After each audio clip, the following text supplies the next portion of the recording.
Another great guest we have today. Yes, it is. Neil, this is Eric Emmitsberg. And Eric is a former ATF agent like myself. We never worked together, never met on the job as far as either of us know. But I always knew of him because I kept hearing about his reputation working undercover. And I knew that he was working out of the New York City area and just doing a lot of tactical work when it came to taking down guns, drugs, and particularly the gangs that were involved with that, the traffickers, a lot of violent street people. There were armed career criminals. The operation that he oversaw and was part of in that area for about 20 years, right, Eric? Yeah, Yeah, 21 altogether in ATF. 21. Yeah. Um, just an incredible amount of people that he dealt with, and he had a group that he worked with. There were not just ATF agents, but also he had a lot of the local coppers and stuff working with him. So he gained a heck of a reputation up there. The other thing that I always kept hearing about him was he was a jujitsu guy, that he had really done a lot with that and was super great at it. Um, and then one other thing about him being in New York, of course, was 9/11. So he is a survivor. He Wow. is a responder. He was there. He stayed there. He worked it straight through, stayed involved the whole time. And so, in my eyes, in my book, that makes him a hell of a hero. He's been able to retire. He's living out in the Midwest. I'm sure he'll tell us a little bit about it. He started a business out there. He's a woodworker and makes some beautiful products at Send It Woodworking. You can check it out there in Missouri, Send It Woodworking. And recently he started hosting his own little podcast, but I'm going to let him talk about that as well today. So, welcome, Eric. Thank you this morning. And good to see you a little earlier for you out there. Jennifer, thank you so much for those kind words. I greatly appreciate it. And Neil, honored to be on your show. Thank you. Thank you so much for the invite. And yeah, what a life we've led. Neil, just to give the icebreaker relaxer from your wrestling background, I had a squad room in a little secret squirrel building in Lower Manhattan. This is back in the late 80s. Hulk Hogan's lawyer was in the suite down the hall from my office. That was the crazy time when he was in the news constantly, all kinds of drama. I always knew what the news story was going to be by his expression at the elevator when I would see him. I'm like, oh, hey, Hulk, it's going to be a good night tonight, I guess. Or not. Just throw that out there. That's great. I love it. I love you doing your research too. That's Yeah, fantastic. it is good. Oh man, did you guys ever get any free tickets, anything like that, or it doesn't work out that way? Yeah, rhymes with hero zero. We wouldn't have been able to take him anyway, but Yeah, he was a character, and yeah, he always had a kind word and a smile whenever he would see us yeah, wandering around. So he got a thumbs up for that. yeah. Yeah, you do. You got to do it. Yep. Well, uh, I gave a little bit of your background there and stuff as to far what you did, and we're going to come back to it. But you retired. How long had you been in woodworking, or how long had that been an interest that you parlayed it into your own business in the retirement world? Yeah, so the woodworking's been in the blood. Both of my grandfathers, professional woodworkers. My dad went to Wall Street, so he broke the tradition. But I always had, whenever I went into the basement, like Grandpa Munster's laboratory and the Yeah. smells and the look. And so I always had a woodworking business going on the side, little side hustle Okay. for the 5 free minutes a week I had. But there were several times I was ATF's highest paid carpenter in the United States. So we had a in New York in Brooklyn, we had a, surveillance van that was it was so decrepit that it blended in everywhere. But they wanted these were dangerous surveillances. Yeah. So they asked me, can we bulletproof or somehow harden this van up so Yeah. when we're sitting with these gangsters, if they decide to, oh, I don't know who's in the van, but let's shoot them all. Pop up a few rounds. Yeah. Yeah. So I built out a bench storage system and ballistic blankets that could be hung all the way around the van on the inside, floor to ceiling. And when I brought the van to my buddy's body shop out in Long Island, and I knew this guy, and I said, "Listen, I could drill in these hooks into the metal, but I need it to be hidden, and I need it to look like I didn't do it." And he says, "Yeah, fine." He does that, and he hangs up the ballistic blankets for me. Well, nosy customer sees this and thinks that he's putting together a van to do bank robberies, calls the FBI. They respond Whoa. to the body shop. And I get a quick phone call. I'm like, sorry, fellas, it's not the movie Heat where this is the good guy's van. But I did that. And then when I had Group One Violent Crime Group in Brooklyn, my old group as a street agent. This is after Obama just got elected, and we felt that the the undertones of a lot of radical stuff we were hearing is that let's get some type of white supremacist case going. So we opened up a storefront in Yeah. Brooklyn, a Army Navy storefront, and we used that as sort of the moth to the flame for the Looney Kazoonies to come out of the woodwork, and they did. And Yeah. I did the build out in that half a office factory building, exquisite hidden rooms for the undercover.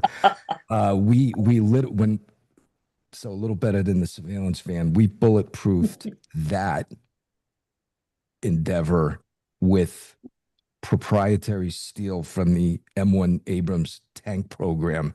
Oh my goodness. And when we got that, they said, this building can burn down, you can be robbed, but you will defend these hunks of metal with your life. they they can steal everything but those. They Yeah. can go bye-bye. Well, you did pretty good. You did some serious construction and all. And It all worked out, and I can't imagine what the landlord looked like after that case was over. Like, oh my, how am I gonna? I gotta hire a crew of 10 to take this thing apart. It's put probably together a did. little better than the usual, but yeah, that was Or as I understand landlords in New York City, he might have had to use that for his own office just to protect himself. yeah. So the way that we got the landlord was not clued in on anything until after this whole thing was over. Yeah. And the way that we got the buy-in of leave us alone, don't stop in, we Yeah. fronted them cash for like 6 months of rent. And we didn't negotiate the rent. He threw out a number and we're like, sounds good to me. Boom. And we paid that guy off. So in Brooklyn, No questions asked. in Brooklyn, there's two ways to solve every problem: violence or money. Yeah. And we took the money route with that one. But that was a phrase Yeah. that an organized crime guy that I arrested told me. He goes, the two ways we fix problems. And now you're making these beautiful bourbon flights. I mean, you've got that. I mean, and I saw a bunch of other stuff on your pages there, but yeah. Yeah, Neil. So I mean, Yeah. this is a lot of work, more work than when you were in ATF, right?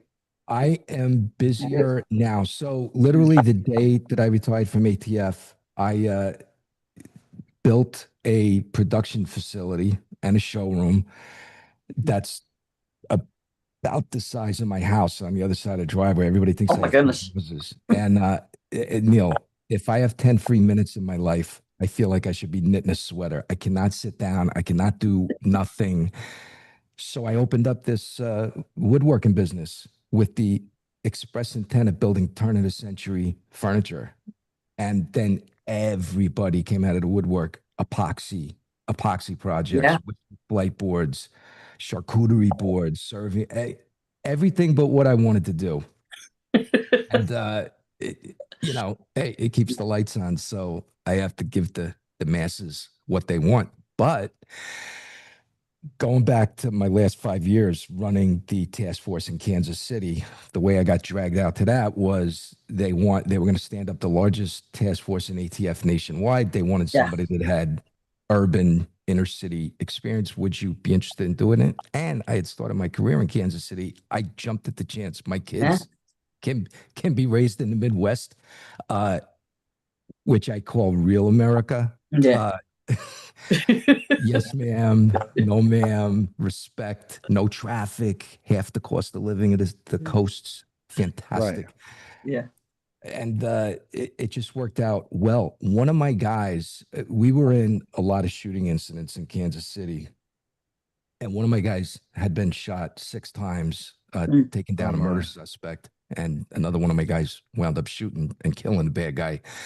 But my guy that was shot 6 times, and he was a task force detective, Kansas City PD undercover, Brent Cartwright. He's working on his second book. His name is out there now, and just talent on loan from God. But he grabbed me less than a year ago, and he says, "Listen, I just wrote this book. I'm getting on all these podcasts, and I'm telling them, if you think my story is crazy, you got to get my old boss on the line." And literally, Derek. that's less than a year ago, started this little podcast adventure.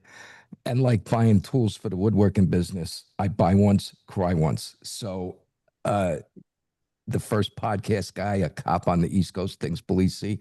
I just said, what's the best? The best. Because that's what I'm buying. I'm never gonna upgrade. One time, one shot.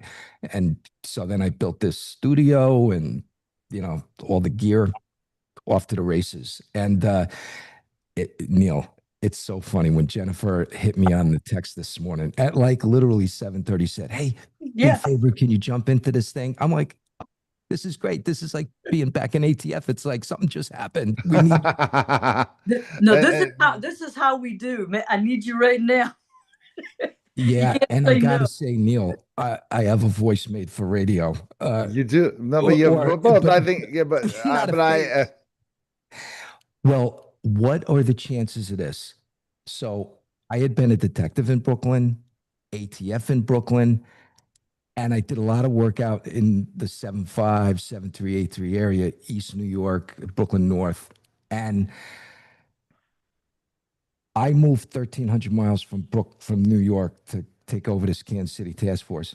Where do I randomly buy a house right across the street from the gal that ultimately becomes my manager? She's working on Quentin Tarantino movies along with her husband, retired NYPD. Mm. And they catch my first podcast random. And a 3 hour phone call. I'm sitting in a high school parking lot waiting for my son to come out of an ACT test. A 3 hour phone call, and I was all in, and they were all in on, we're going to make you a project. So their company, Rudy and Company, Destiny Day, they did everything for me. Everything. They put me on the field, coach, and a microphone to stand up and perform. And I love it because just like Jennifer, we have literally a lot to offer yeah, everybody. no doubt. Well, So you've definitely gotten all the help, and then you put a lot of the money into the woodworking yeah. business. So what are you're just busy all the time, podcasting or I'm busy all the creating? time. And Jennifer will not only understand this, but applaud it. Mm. My wife was a federal prosecutor, a Yeah. savage in the courtroom. Like Yeah. she was doing amazing things, going after like real. We would have a contest at dinner, who's got the most violent case of the moment going on. And we had a few kids, 2 kids, and I got another older boy in the Navy. I was never home 8 days a week. I missed everything. And Mm.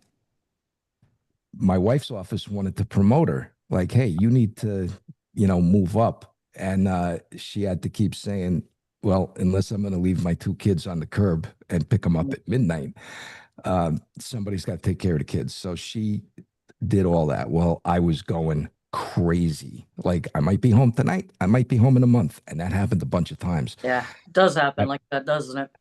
at my retirement party, before a witnesses, 200 of them, I said, hey, I'm out. You're in. I got it. I got everything. I got the dogs, the house, the kids, the lunches, the sports. Be all you can be. And her bosses were there, and immediately got promoted. She went the chief of the criminal division. Then she got Yeah, promoted to the first assistant, the number two in the U.S. Attorney's office. yeah. And I was so happy to be able to do that for her. I'm like, you put up. I always tell her, you could have done so much better. You could have married so much better. But Nah, I thank her she for did saying good. yes. She did good, and So you're right there. She's there for you. You're there for her, and I think that's excellent. And I see, you got your kid doing the jujitsu, and looks like he's doing good. How do you do on the ACT? Do we know yet? yeah, he went from a 27 to a 30. He's Wow, got one more crack at the bat coming, and good. we've got a little potential vehicle incentive plan. Oh It's like yeah. Uh-huh. driving mom's old hand-me-down Traverse. He doesn't want a Corvette, although I do have a classic Firebird that I let him drive around the block last night. Oh no. This kid wants like a Bronco or pickup trucks from the early 90s. And I'm like, okay, we're going to make that happen. So tell us about your podcast. Who do you interview? So I, yeah, I had to find a niche because there's a million of them. So I don't have a podcast per se, but I have a YouTube channel that Destiny, her husband JP, and Rudy and Company created for me, where our niche, we do a series called The Debrief, and we record about one a week, and it's a very pointed message. Sometimes I'll go through these crisis ATF moments, but Mm. inject the funny. Like, I always have the undercurrent of the comical angle to it, which is how we all got through So these. it's just on YouTube. You're not doing the whole Uh, podcast thing yet. Correct. Although appearing like this morning on several others, which have given me a fantastic springboard opportunity to get the name out there, which is morphed now. The golden ring that we're pursuing and doing are addressing corporate audiences. Put me on the field, coach. I interlay crisis moments, leadership with corporate challenges. It's Mm. direct applicability. I guess you could almost apply it to anything. And that has generated a lot of excitement. So there's several of those in the hopper, the devil in the details. Thank God I got a top tier management team. Um, but it's just great. I love telling stories, and to the point, just like Jennifer, I love telling the public, hey, the ATF you hear on the news, that's not the real ATF. Nah. You hear the train wrecks.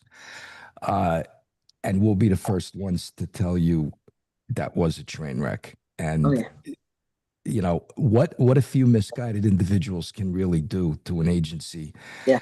But we love exposing, and I know I speak for Jennifer, the real work that the public never hears, because we always want to just be the gray man, the silent professional, go in, do the job. Let the locals take credit for it. We don't care. We don't care whose handcuffs go on the bad guy. We just No. want the bad guy out of business. Get rid of the bad guy. Get him off the street.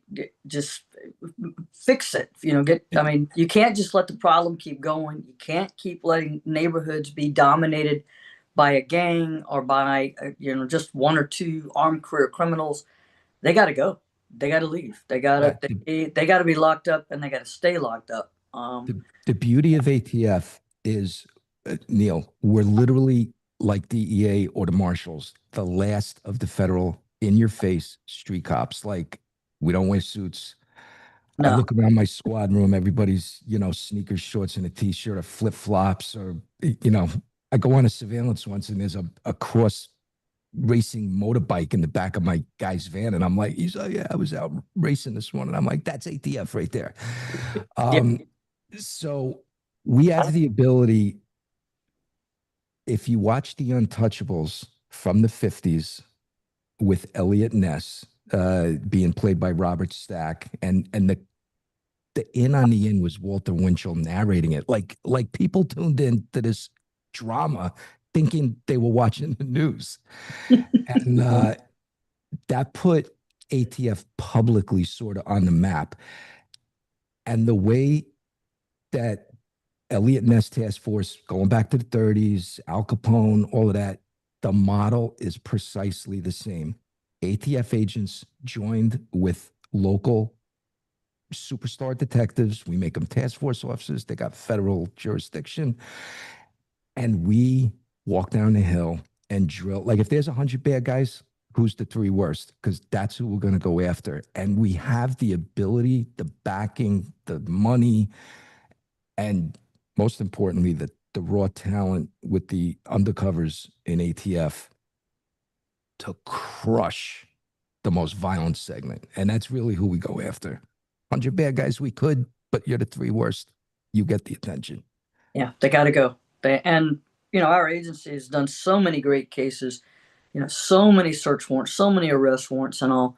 Unfortunately, the things that make the news headlines are the things that we get branded with, and I say we, even though we're tired. People don't realize how small of an agency we are as to how many agents are actually out there. We're not the big agency. Neil, as Jennifer will tell you, we have 22 agents, 2,200 gun carriers worldwide. Yeah. And that's in 2026. It's the precise same number we had in 1972 when we became an official bureau. And I always compared us, because we're such a political hot potato, if you remember the name Donna Shivo. She was a woman that was in a vegetative state. She was in a coma, went all the way to the Supreme Court. Family wanted to pull the plug in this big fight. So I always said ATF was like Donna Shivo, just enough to keep the body alive. Yeah. And that literally sums up the ATF budget. Yeah, it does. It's doing more with less, and then doing much more with much less is we and the problem is I always equated the hardworking ATF agent to a $5 prostitute in Brooklyn. We don't have the ability to say no. It's like, can you do? Yeah, we'll figure it out. We'll do that. We can do that. Can you help us with this? Can you do this? I know cases that ATF worked that was just off the chain and be like, yeah, it's a gambling case. And we're like, okay, yeah, all right. I guess we could help out with that. All kinds of different things. And it was like, yeah, I guess we can help. And the state and locals would come to us for those things because we were the little federal agency where I was at in the Appalachia, the Southern Appalachia of Virginia, right on the Kentucky and Tennessee borders there. They came to us. They wanted our help. And they're like, no, we like working with you guys. We want to work with you because we know we're going to get results. And the prosecutors liked it that way too, because they're like, no, we get results with them. And we're going to get this person locked up. This person is going to be the target. And here's why. And you'll name off all the violence behind it. Yeah, trust and no ego. I think that your voice is definitely for podcasting for sure. My question to you is, what kind of topics should we expect on the YouTube channel? Give us some of those updates and then tell us how we can find info on your business as well. Yeah, you bet. The YouTube, the Instagram, TikTok for the speaking side of things is just simply my name, Eric Emmisberger. And Send It, little play on words. Yeah. Send It. Send It _ woodworking is the IG for the woodworking business. Typical topics are going to be some just ATF mega success stories that nobody's ever heard of. And every one of them have the similar theme. They were all task force investigations, meaning ATF with our local detective partners. And my series on YouTube called The Debrief, and I think there's 6 of them up. We just started that, trying to record 1 a week now, and they'll illustrate an effort, a case that shows what ATF does. And the beauty of ATF, Jen will tell you, we don't try to be everything to everybody, because then you're an inch thick, you're a mile wide, and then you're nothing to everybody. We stay in our lane. We have gained an expertise in a few things, and we're world renowned. Jennifer with the National Response Team, arson work, explosive work. There's other agencies that pour, untold millions into those programs, and we still get the call. Yeah. Why? Because trust, no ego, and high performance all day, every day. And somehow the pixie dust gets sprinkled and the case gets solved. And how did you guys do that? Good old fashioned legwork, really. It really is. I mean, we've got the greatest labs, the best chemists, the best analysts, forensics people, all of that. But it really gets down to, in the field, get out there, legwork, interviews, and finding the people, figuring out who the bad guy is, getting that evidence collected, all of those things. You put it all back together, and it's just good old fashioned police work. Yeah. No matter what, you're cracking down a gang in New York. No, so it's this information. They love crime. The crime junkies don't say there's not enough podcasts. Not many people stay doing podcasts for a long time. So keep up that great work. A website people can find you. Is there a website for you too? So yes, again, ericimmisberger.com is my landing page, and Eric Immisberger for the YouTube, Instagram, the TikTok. Thank God I've got a powerhouse team that I always made sure I had agents under 30 years old, because technology, they grew up with it. I didn't have my first cell phone until I was 33. But those kind of stuff. And just one awesome takeaway, ATF. Foundational skill. You have to know how to talk to people. And there's a skill, you have to be able to get somebody to tell you something that they don't want to tell you. That right there differentiates good from great. And it was a skill I saw across the board with our people. How do you talk to people? Get cooperation. Yeah, it is.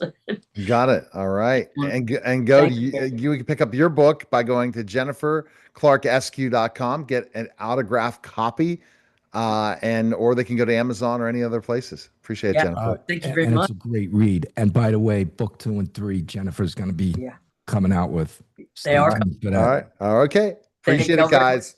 Thank you. All right. That was the special simulcast. That was the Neil Haley Show, guys.